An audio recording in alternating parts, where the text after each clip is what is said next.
लिया सामान सब लिया। की सब ले लिए याओ? अरे की सब कहने छलिए? चूड़ा कहने छलिए हमरा, मरुआ के आटा कहने चली, मरुआ का आटा कहने छलिए, चीनी कहने चली, चीनी कहने छलिए, तेल कहने चली, तेल कहने छलिए, खैर कहने चली। खैर ल लेलिए। हाँ सब सामान ले लेला। अच्छा। चूड़ा चीनी तेल खैर मरुआ के आटा 1.5 किलो ला लेलिए। हाँ। लेकिन हे बड़ महंगा छले ये। बड़ महंगा। हाँ गोई में गोई। एक समय छले कि हमर दादा बाबू सब उपजाबे छले मरुआ। बाप रे बाप, बीघा के बीघा में रोप दे छले या उपजे छले। बाप रे, बोरा के बोरा निकले छले मरुआ। आ लोग सब हमरा ओता से खरीद के ल जाय छल। आई देखियो तेहन समय चले ले से मरुओ नहीं कतो उपजै है।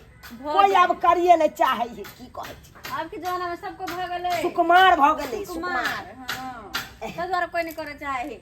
अच्छा दही तो हमरा तोड़ त अब ले। यह बात के चिंता भ रहल या एकेटा बात के। कौन बात? अहाँ जे जितिया पावन करे छी, हां अहाँ